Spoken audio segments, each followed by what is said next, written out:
My dear students. तो देखेंगे आज क्लास 10 का पेपर फर्स्ट का चैप्टर नंबर 6 स्टैटिस्टिक्स। आज का लेक्चर नंबर 1 है। प्रॉब्लम सेट 6.1 स्टार्ट करेंगे हम, लेकिन उसके पहले हमें स्टैटिस्टिक्स के बारे में थोड़ा सा इंफॉर्मेशन लेना है।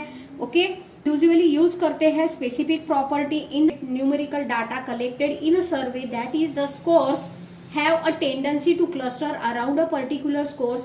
This scores is representative number of the groups. The number is called the measures of center tendency. Measures of center tendency में हम देखेंगे mean, median and mode form group frequency table. 9th standard में हमने सीखा है mean, median, mode find out करना, लेकिन कैसे अनग्रुप फ्रीक्वेंसी रहती थी। 10th स्टैंडर्ड में हम mean, median, mode find out करना सीखेंगे। ग्रुप फ्रीक्वेंसी अगर हमें यहाँ पर दिए हैं तो हमें कैसे मीन फाइंड आउट करना है, मीडियन फाइंड आउट करना है और मोड फाइंड आउट करना है। ओके, सो आज जो हम देखेंगे ना, यहाँ पर मीन फाइंड आउट करेंगे bye using direct method. Okay, second one method रहेगा हमारा अज्यूम मेथड।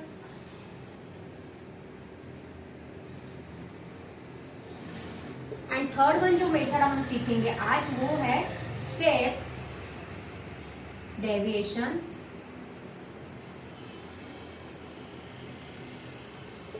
मेथड। इसके लिए हमें सिर्फ डायरेक्ट मेथड में कितने कॉलम्स करना है ये हमें याद रखना है अज्यूम मेथड में, और वैसे ही स्टेप डेविएशन मेथड में हमें कितने कॉलम्स ड्रॉ करना होता है। बहुत सारे बच्चों को कंफ्यूजन होता है कि स्टेप डिवीजन में कितना कॉलम आना चाहिए, अज्यूम मीन मेथड में कितने कॉलम्स आना चाहिए और डायरेक्ट मेथड में कितने कॉलम्स आना चाहिए। तो सिर्फ आपको यहाँ पर याद रखना है कि DA first letter you have to remember here DAS. Okay, यहाँ पर डायरेक्ट मेथड में हम 4 कॉलम्स यूज करते हैं, अज्यूम मेथड में हम 5 कॉलम्स यूज करते हैं और स्टेप डेविएशन मेथड में हम 6 कॉलम यूज करते हैं। ओके, सो देखो यहाँ पर डायरेक्ट मेथड का फॉर्मूला इज गिवन। मीन के लिए डायरेक्ट मेथड का फॉर्मूला ऐसे रहेगा, summation of xi into fi divide by summation of fi। Okay, वही यहाँ अज्यूम मीन जब हम फाइंड आउट करेंगे सो फॉर्मूला रहेगा यहाँ पर इक्वल्स टू, अब देखो यहाँ पर fi है, यहाँ पर भी fi है, समेशन समेशन तो हम इसको कट करेंगे। सो देखो यहाँ पर xi बचता है तो यहाँ xi लिखेंगे। वैसे ही यहाँ di अगर लिख रहे तो यहाँ पर लिखेंगे हम summation of di fi divide by summation of fi। लेकिन हमें फॉर्मूला यहाँ पर मीन फाइंड आउट हुआ क्या? नहीं। सो मीन कैसे फाइंड होगा? So x bar equals to a plus d bar. इससे हमें यहाँ पर मीन फाइंड आउट हो जाएगा। ये एक ही इसमें यूज करना है, इसलिए ये ब्लॉक बनाना होगा हमें di का, इसलिए हमें यहाँ पर एक कॉलम ज्यादा लगेगा। ओके, वैसे ही स्टेप डिवीजन मेथड में हमें क्या करना है, तो यहाँ पर हमें एक कॉलम और बढ़ाना है। मीन्स आपको di नहीं, यहाँ पर ui फाइंड आउट करना होगा। क्या फाइंड आउट करना है? ui।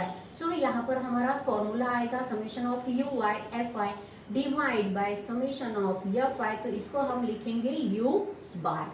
ओके, इसको हम लिखेंगे u बार। फिर भी हमें यहाँ पर मीन तो नहीं फाइंड आउट होगा, सो मीन कैसे फाइंड होगा? यहाँ पर x bar equals to assume mean plus u bar into G. Okay, so G क्या रहेगा? Upper limit minus lower limit का जो डिफरेंस रहता है वो रहेगा यहाँ पर जी। तो हम ऐसे इसी फॉर्मूलास का यूज कर कर यहाँ पर हम तीनों मेथड सीखेंगे। Okay, set in practice set 6.1 question number 1 is given the following table shows the number of student and the time they utilise daily for their studies. Find the mean time spent by student for their studies by direct method। Okay, so direct method हमें यहाँ पर use कर कर mean find out करना है। Okay, क्या है question number 1? तो सॉल्यूशन में हम लिखेंगे एज इट इज, ऐसे टेबल आपको ड्रॉ करना है। ओके, उसके बाद में यहाँ पर दिया है टाइम इन आवर्स। 7 जो स्टूडेंट है यहाँ पर वो 2 आवर्स करते हैं। उसके बाद में 18 स्टूडेंट 2 आवर्स से 4 आवर्स तक स्टडी करते हैं। 12 स्टूडेंट 4 to 6 आवर्स का स्टडी करते हैं। 10 स्टूडेंट 6 आवर्स से लेके 8 आवर्स तक स्टडी करते हैं और 8 to 10 जो आवर्स स्टडी करते हैं वो सिर्फ 3 बच्चे हैं और हमें इसका मीन फाइंड आउट करना है by using direct method. Okay, so यहाँ पर हमें जैसे मैंने अभी बताया था कि हमें डायरेक्ट मेथड में 4 कॉलम ड्रॉ करना पड़ता है। तो पहले हम कॉलम ड्रॉ करते हैं, उसके बाद में यहाँ पर हमें कैसे फिलअप करना है कॉलम्स में वो देखेंगे। जैसे मैंने अभी कहा था कि हमें यहाँ पर टेबल ड्रॉ करना है, सो मैंने टेबल ड्रॉ कर लिया है। ओके, और डायरेक्ट मेथड में हमें क्या करना है, 4 कॉलम्स ड्रॉ करने हैं। अब फर्स्ट कॉलम में क्या लिखना है, सो देखो यहाँ पर टाइम इन आवर्स दिया हुआ है हमें।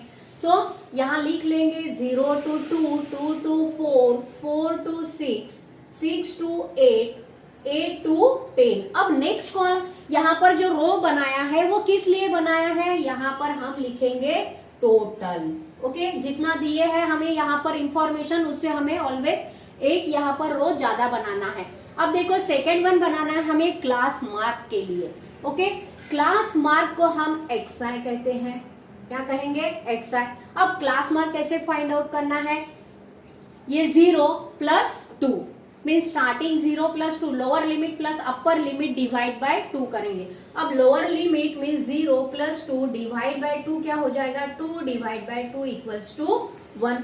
तो यहाँ पर हमारा क्लास मार्क XI आया है 1। उसके बाद में 2 plus 4 is 6, 6 डिवाइड बाय 2 क्या होगा, 3, 6 plus 4 is 10, 10 divide by 2 is 5। अब देखो यहाँ पर हमें जैसे हमने अरिथमेटिक प्रोग्रेशन सीखा है AP, सो देखो आपको क्या दिख रहा है, यहाँ पर 2 का डिफरेंस दिख रहा है, यहाँ पर भी 2 का डिफरेंस दिख रहा है। सो यहाँ हम लिख सकते हैं 7 then 9। टैली कर लेते हैं, 8 plus 10 is 18, 18 डिवाइड बाय 2 अगर करें तो क्या आएगा, 9। ये हो गया हमारा सेकेंड कॉलम फिलअप करना। अब हमें थर्ड कॉलम में क्या लिखना है, third column is given frequency. Okay, number of students को हम क्या कहेंगे, फ्रीक्वेंसी FI। सो FI के लिए लिखेंगे यहाँ पर ये जो नंबर्स दिए हैं वो सेम एज इट इज यहाँ पर लिख लेने हैं, 18 then 12, 10 and 3। अब फोर्थ कॉलम में क्या करना है, फोर्थ कॉलम में सिर्फ इन दोनों का FI into XI का यहाँ पर हमें मल्टीप्लीकेशन करना है। तो देखो यहाँ पर कर लेते हैं, 7 1 जा 7, 18 3 जा 54, 12 5 जा 60, 10 7 जा 70 and 27, 3 9 जा 27। फिर यहाँ क्या करना है हमें, ओके, यहाँ जैसे मैंने अभी फॉर्मूला आपको बताया था कि हमें यहाँ फॉर्मूला यूज करना है, समेशन ऑफ FI मीन्स होता है कैपिटल N और N को लिखेंगे हम यहाँ पर इसका समेशन करेंगे, समेशन ऑफ FI। इन सब का अगर हम एडिशन करते हैं तो क्या आएगा, 10 plus 3 is 13, 13 plus 12 is 25, 25 plus 18 plus 7 is 20 is 50। Okay, so यहाँ पर हो गया summation of FI means capital N हमें मिल गया। अब इनका भी हमें समेशन करना है, सो यहाँ पर लिखेंगे summation of XI FI। Okay, so इनका समेशन क्या होगा, 7 plus 4 is 11, 11 plus 7 is 18, carry 1, 3 plus 7 is 10, 10 plus 6 is 16, 16 plus 5 is 21। सो यहाँ पर हमें समेशन N का वैल्यू मिला है 15, summation of FI is 15 and summation of XI FI is 218। So बस हमें यहाँ पर mean X bar equals to summation of XI FI formula लिख लेना है, उसमें वैल्यूज पुटअप कर देना है। ओके, सो यहाँ पर वैल्यू पुटअप करते हैं 218 डिवाइड बाय 50।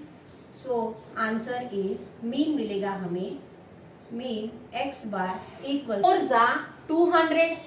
ओके, सो यहाँ पर आएगा पॉइंट, देन यहाँ पर 0 ले लेते हैं, 53 जा 150 और यहाँ पर फिर से 3 बचेगा तो यहाँ 6 लेंगे। ओके, सो हमें मीन मिल गया है 4.36।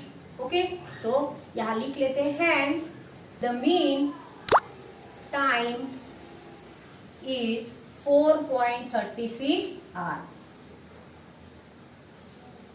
ओके, और यही हमें यहाँ पर फाइंड आउट करना था। So write it down, first problem finish here.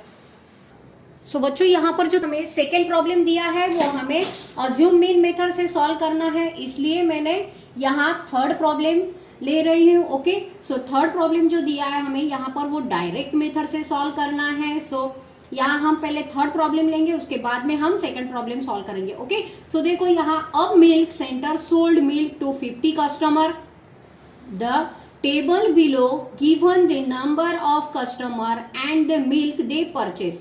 Find the mean of the milk sold by direct method. Okay, ऐसे दिया रहता है आपको अगर डायरेक्ट मेथड से सॉल्व करना है तो। ओके, सो दिया है हमें डायरेक्ट मेथड से सॉल्व करना है, इसलिए मैंने यहाँ पर टेबल चेंज नहीं किया है, एज इट इज टेबल हमें रखना है। 4 कॉलम्स ड्रॉ करने हैं। सो फर्स्ट कॉलम में हमें क्या लिखना है, milk sold in litre. Okay, so यहाँ पर जो हमें दिया है information as it is fill up कर लेते हैं। 1 to 2, 2 to 3, 3 to 4 and 4 to 5, 5 to 6 यहाँ पर लिखेंगे टोटल। ओके, अब देखो हमें एक्सआई फाइंड आउट करना है। यहाँ पर एक्सआई फाइंड आउट करने के लिए मैंने अभी आपको कहा था कि आपको क्या करना है, lower limit plus upper limit divide by 2। सो यहाँ 1 करके देखते हैं। 1 + 2 divide by 2, 1 + 2 means 3 divide by 2, तो यहाँ पर आएगा 1.5। सो यहाँ पर लिख लेते हैं 1.5। Another is 2 + 3 divide by 2 means 5 divide by 2 is 2.5। So next आप बता सकते हो कि यहाँ पर क्या आएगा, 1 का डिफरेंस आ रहा है मीन्स 3.5 हो जाएगा, यहाँ 4.5 एंड 5.5। सो टैली कर लेते हैं। 6, 5 + 6 डिवाइड बाय 2 मीन्स 11/2 और 11/2 मीन्स क्या आएगा, 5.5। सो देखो लास्ट वन आया है हमारा 5.5। ओके, सो देखो यहाँ number of customer is given means frequency given है। सो यहाँ पर लिख लेते हैं 17, 13, 10, 7 एंड 3। इन सब का अगर हम सम करते हैं तो हमें समेशन ऑफ एफ मिल जाएगा। सो 3 + 7 is 10, 10 + 10 is 20, 20 + 13 is 33, 33 + 17 is 50। तो यहाँ पर भी हमें सम क्या मिला है, 50। ओके, सो अब करेंगे हम XI FI। सो XI इंटू FI अगर करते हैं 1.5 मल्टीप्लाइड बाय 17 तो हमें यहाँ पर फिगर मिलता है 25.5। ओके, 2.5 मल्टीप्लाइड बाय 13 अगर करते हैं तो यहाँ हमें वैल्यू मिलेगा 32.5। 3.5 मल्टीप्लाइड बाय 10 मीन्स 35, यहाँ 0 लिख लेंगे। एंड 4.5 मल्टीप्लाइड बाय 7 अगर करते हैं तो यहाँ आएगा 31.5। 5.5 मल्टीप्लाइड बाय 3 इज 16.5। बस अब हम क्या करना है, इन सब का सम करना है, XI इंटू FI का सम। 5 + 5 is 10, 10 + 10 is 20। सो कैरी यहाँ पर 2 हो जाएगा। 2 + 6 is 8, 8 + 1 is 9, 9 + 5 is 14, 14 + 2 is 16, 16 + 5 is 21। सो यहाँ पर आएगा 1 और here is 2। 3 + 3 6, 6 + 3 is 9, 9 + 3 is 12, 12 + 1 is 14। Okay, so यहाँ पर हमें वैल्यू मिल रहा है 141.0, क्योंकि यहाँ पर पॉइंट है तो यहाँ हम पॉइंट दे देंगे। ओके, सो यहाँ पर हमें फॉर्मूलाज में वैल्यू पुटअप कर लेते हैं। ये है summation of n is 50, summation of XI FI is 141.0।